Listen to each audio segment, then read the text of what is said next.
শুভ সন্ধ্যা, কেমন আছেন? শুভ সন্ধ্যা, ভালো আছি। আপনি কেমন আছেন? ভালো আছি। আজকে আপনার মন মতো কিছু শেখান। খুব ভালো লাগলো শুনে। আজকে তাহলে একটুখানি সময়ের ব্যবহার নিয়ে আলোচনা করি।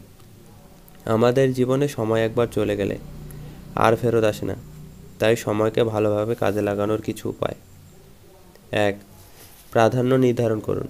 আপনার দিনটাকে ৩ ভাগে ভাগ করুন। জরুরি, গুরুত্বপূর্ণ এবং সামান্য গুরুত্বপূর্ণ।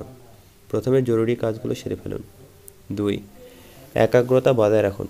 একসঙ্গে অনেক কাজ করতে গেলে গুণগত মান কমে যায়।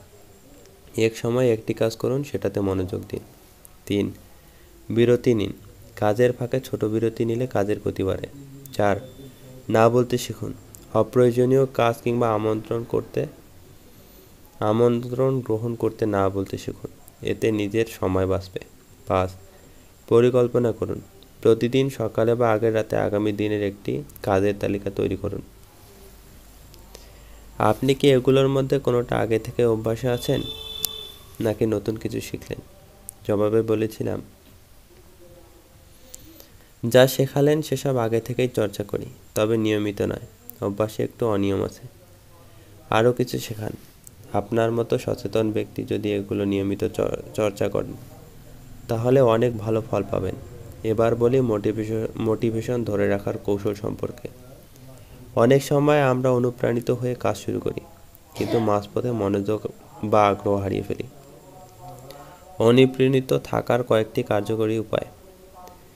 ১. লক্ষ্য নির্ধারণ পরিষ্কার করুন। আপনার লক্ষ্য স্পষ্ট হলে কাজ করা সহজ হয়। বড় লক্ষ্যকে ছোট ধাপে ভাগ করে নিন।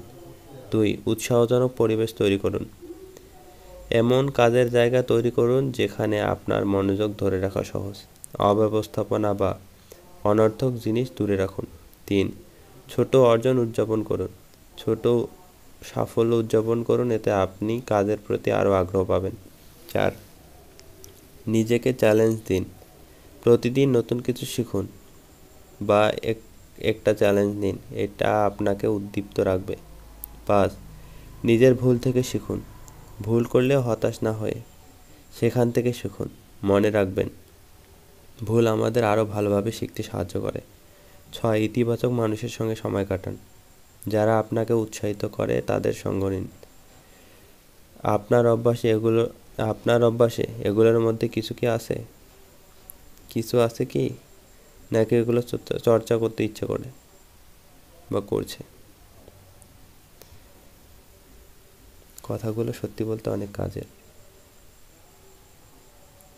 কাজের বলেই ভাবলাম যদি আপনাদের কারো উপকারে লাগে, সেই জন্যই রেকর্ড করে ছেড়ে দেওয়া। ধন্যবাদ। হয়তো আপনাদের কিছুটা হলেও উপকার করবে।